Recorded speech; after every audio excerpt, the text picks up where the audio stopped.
Here's what I mean by everything's a distraction. Say you're in that place of love, that oneness with the universe. Everyone can achieve that.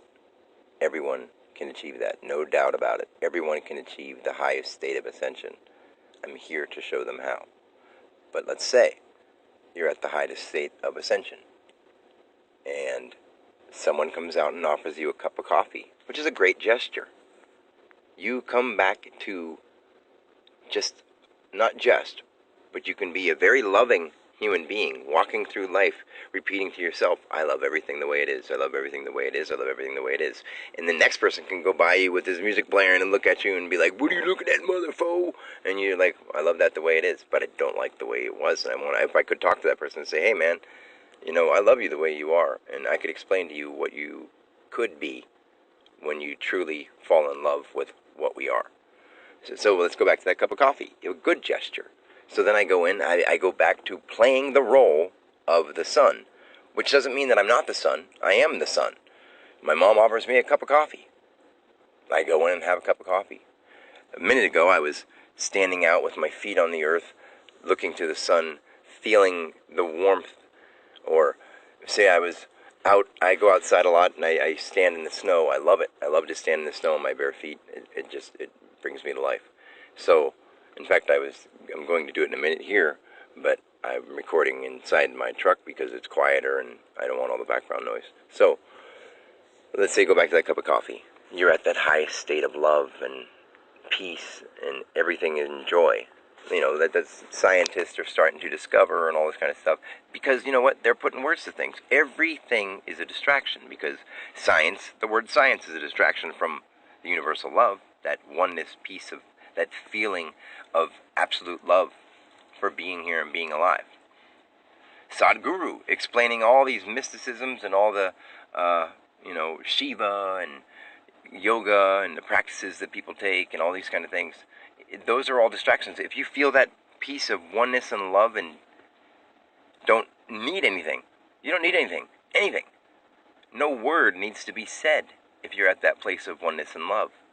But because the next step you take, there's another thing to look at, there's another person saying something, there's another problem being had, you try to approach it with love, and if they don't receive that unconditional love that you're giving them, you are the mirror image of how they are acting to you.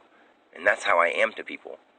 So when a judge talks negatively to me, and I just talk back to him, however I respond is from that place of unconditional love, but he's causing my role to be that way, because I'm in that role as the father, at the courthouse, as the defendant, who didn't do anything wrong, but told his daughter she can't go out without saying something, and yes, before that, at a different moment in time, I had a conversation with my kids about what God really is, because I understand it. It's that place of unconditional love where everything is acceptable, even if it's harmful to you, because it doesn't understand what it's doing. If a judge was in a place of unconditional love, he wouldn't judge anybody or anything. Simple as that. If a police officer was in a place of unconditional love, he wouldn't judge anything or think he was a police officer.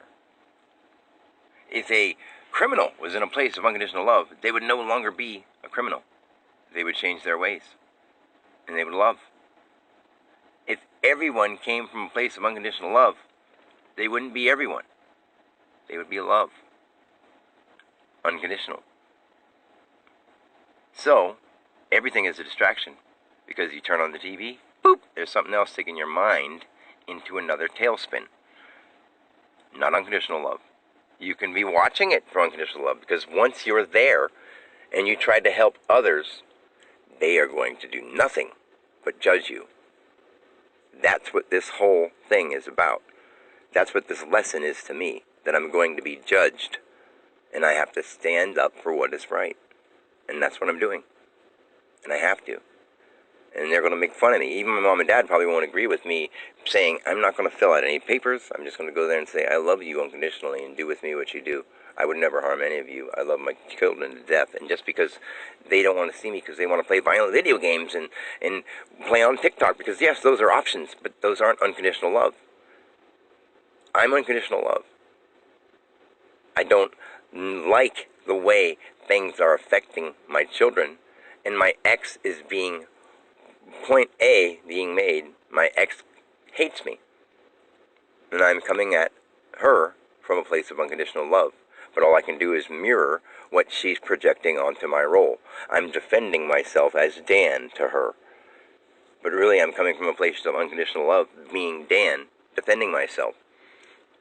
With a lawyer sitting next to her, who's playing the role of the lawyer, who she hired, told her scoop to, which is her distraction from unconditional love. Those distractions that she has in her head about who Dan once was, who Dan isn't anymore.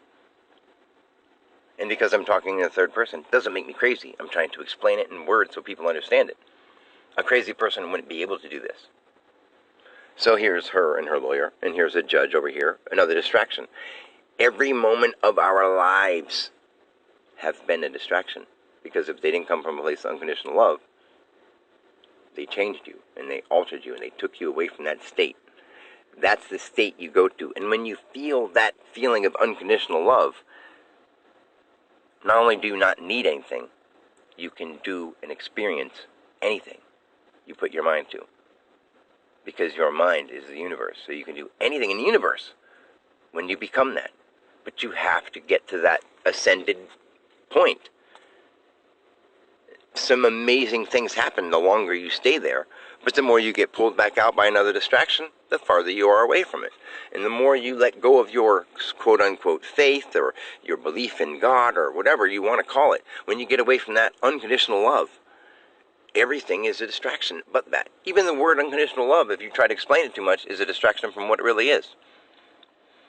I know this all makes sense, so I'm going into a situation where I am going in with unconditional love. And this morning, like when my mom wakes up and she has some coffee and I try to explain how great these speeches were, like every thought that's been in her head in her life up to now that may not give her the full understanding of what I'm saying about unconditional love, and that I am not just the son playing the role of the son. I'm unconditional love playing the role of the son, just mirroring what the world projects onto me, including my mom because I'm her son, including my brothers because I'm their brother, including a stranger because they think I'm a stranger. But I'm unconditional love, and I'm only mirroring what they think of me. And that's why I can't really change the style I have, because that's what Dan Alexander has been up to now. And if I changed it, they would think I was crazy. If I all of a sudden started wearing yogi robes, they would think I was crazy, because that's not the background I came from. That's why people over there in that country wear that. And that's why people symbolize them like they're saints and stuff like that. I'm a yogi. I just don't have to dress like one, because a yogi means a certain thing, and I'm more than that. I'm unconditional love. A guru means a certain thing, and I'm more than that. I'm unconditional love. God means a certain thing. It's a word. It's a distraction from what unconditional love is, or what God really is. The word is a distraction. So what is unconditional love? God, the great creator, the all in all. When you approach everything with that feeling and you're at that highest ascended state, you'd understand what I mean. And I have actually speak to the entities that represent those in the spiritual realm, because I was so in tune with that ascended state of mind. And I have been so many times now, and I'm putting it into words a little better than I used to, but I have been at that ascended state of mind so many times that not only was I my individual mind, I had let go of that, and I had become the universal mind. And I could pinpoint anything I wanted to see, including the world and the realm that is there after we die, and between when we die. It's there right now. It's just we're in the physical state. You can achieve that higher ascended state with enough focus, clarity, cleansing, love, effort, determination, and all those things that people don't give. And if I say that I do, they're like, well, you think so? Well, I know so. And that doesn't make me any better than anyone else. It's just I'm that kind of person. I'm that kind of being. God in human form would do anything for anyone.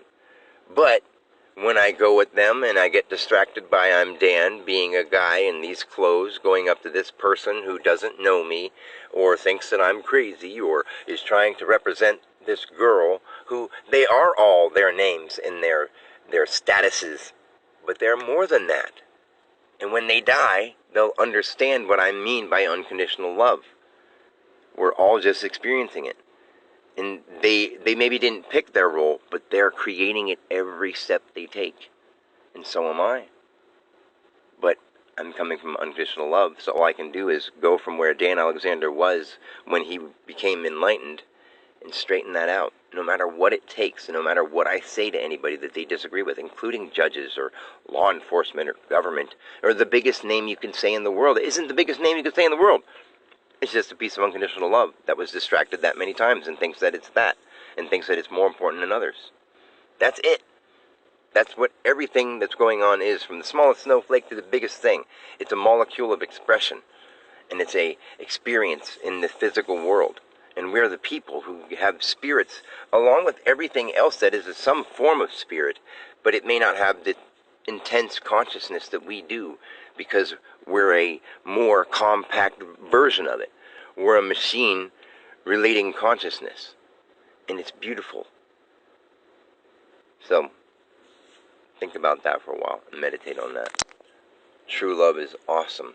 Unconditional love is amazing.